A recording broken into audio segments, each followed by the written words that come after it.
Dwelling in the Faith Lane with Christine Atalinda. Welcome back to yet another episode of Dwelling in the Faith Lane, and today we are still with a beautiful Jascent Eyakaveweru.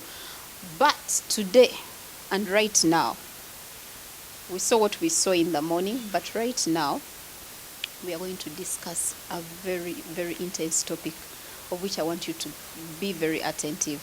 Let us learn from people who have gone through it, from people who are doing it. How are they doing it? Then how will you and I be able to do it? Because we learn from each other, right, Jascent? We learn from each other. Sure, Sister Tina. Yes. So today we are going to see how does a woman balance between challenges at work and challenges at home.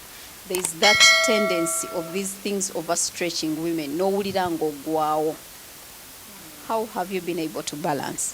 Thank you very much for having me, Sister Tina. It's a pleasure being here. How do you balance between work and home challenges? I would say you would not look at a challenge as a challenge if you want things to work out. Look out for the positive things in every things that come your way. Like we have in Proverbs 30:31, where it says, a prayerful woman and who has feared the Lord is praised in through the works she does. When you're prayerful, you will have no challenges. They will come your way, but the way you look at it. We'll look at maybe, for example, Joseph. He was thrown away in the pit. He ended up being the king. So you can't become a head without you. If you're a head, usually it's the man who is the head of the family, but the wife is the manager. The wife is the manager. True. So when you can't, the challenges will come, especially when you're rising up in life. You can't become, when you're a head, you become the headline. True.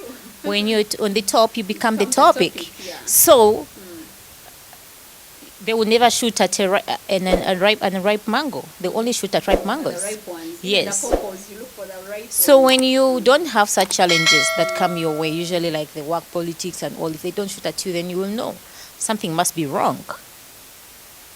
So if you're at your workplace without any challenges, then that means you're not. No, it doesn't mean that you're not. Some people get everything on a silver spoon. But there are those people, if you do not pray, if you do something before you get to the top, you have to persevere. You have to have those challenges. But with prayer, everything becomes ease. You will know, because you have so many examples in the Bible, for example, where you will see people that if you're not challenged, you have a prayerless life. So the more you pray, the more you get closer to God, and those challenges will just uplift you. So basically what she's saying is, for any mother out there, any woman out there, these challenges that we face at home and at work, they're supposed to uplift us.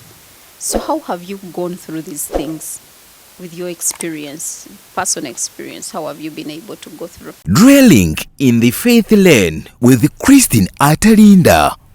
For example, when you're raising kids, everything you say to them, if the foundation matters, like if you give up your responsibilities as a mother, and you say the teachers will teach this to my children, kids are copycats. What you do is what they will portray.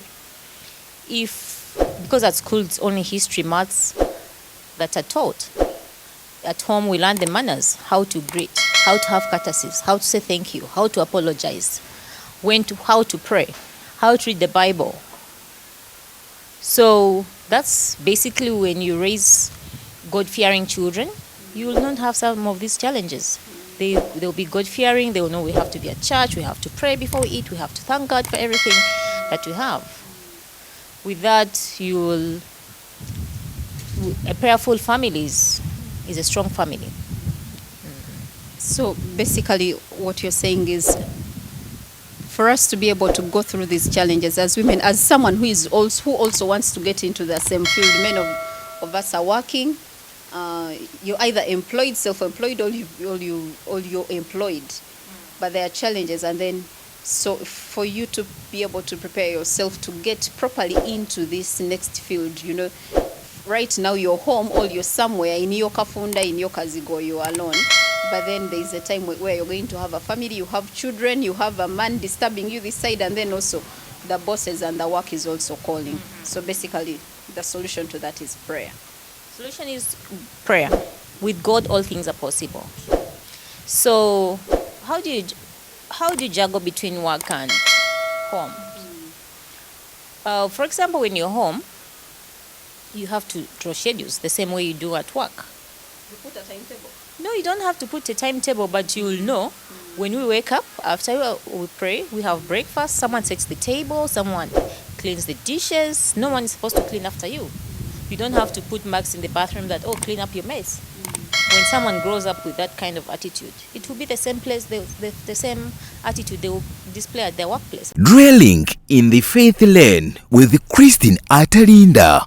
Even if it's known, for example, if it's a client who has come in, you just don't say, this is not my job. If someone is looking for some office, you'll be able to, because that's how you are raised at home. Most of the behaviors we portray at our workplaces is our homes. It shows your background, how to greet people in the morning, how the organization. But when you plan things, make a routine, communicate. I will be home late. I have some errand to run in the office. Or when you're late at office, my son is sick, my child is not well. We have to do this. When you communicate, there will not be such challenges. You'll be able to be a good time manager. Okay. So basically all these things are learned from home because anyway, whatever it is, the foundation of education is at home. Charity begins at home. So basically, I would like us to end it there, with us knowing those who are already in the field, who have been facing challenges. There is nothing, as she has said, that is impossible with God. So a challenge, look at it as an opportunity. Look at the positive side from that challenge. And if you're made a topic somewhere, then that means you're on the top. And if you're making people's heads go buzzer, that means you're making headlines. So basically, let us learn to see opportunities from these challenges. And last word for us. I would mostly, as we wind up, we'll say maybe communication is very key. It's a very essential life skill. You have to be selective of your friends. Tell me whom you move with. Yes. Besides, there are many other challenges. There's like insufficient funds, maybe at home. They can bring in some. But God, our God is a provider. He's sufficient to give us everything that we need. So you will find that with God, everything's supposed to move the way we want it to move. Thank you. Okay. Thank you so much. And thank you too. Until next time. Bye-bye. Dwelling in the faith lane with Christine Atalinda.